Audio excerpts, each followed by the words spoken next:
Allah says in the Quran, in Surah Ra'd, chapter number 13, verse number 38, لِكُلِّنْ أَجْلٍ kitab. And in every age have we sent a revelation, have we revealed a book. By name, only 4 are mentioned in the Quran: Torah, Zabur, Injil, and the Quran. Torah is the wahi which was given to Moses, peace be upon him. Zabur is the wahi, the revelation given to David, peace be upon him. Injil is the wahi, the revelation given to Jesus, peace be upon him. And Quran is the last and final revelation given to the last and final messenger, Prophet Muhammad, peace be upon him. All the revelation that came before the last and final revelation, the glorious Quran, they were meant only for a particular group of people, and the message was supposed to be followed for a particular time period.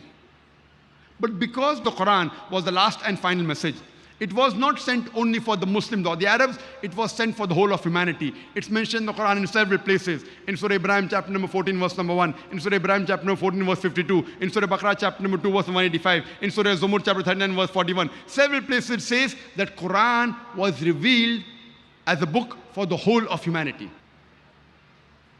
Because Quran was a book revealed for the whole of humanity, it was not meant only for the Muslims or the Arabs.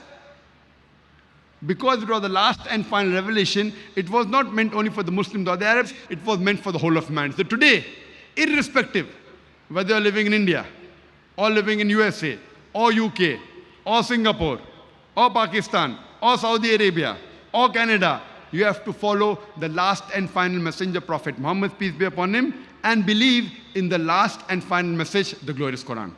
I would like to end my talk by giving the quotation of the glorious Quran from Surah Nahl, chapter number 16, verse number 125, which says, Udu ila sabili rabbika bil hikmah wal mu'azat al hasna wajadil billati ahsan. Invite all to the way of thy Lord with wisdom and beautiful preaching, and argue with them and reason with them in the ways that are best and most gracious. Wa akhir da'wana alhamdulillahi rabbil alameen.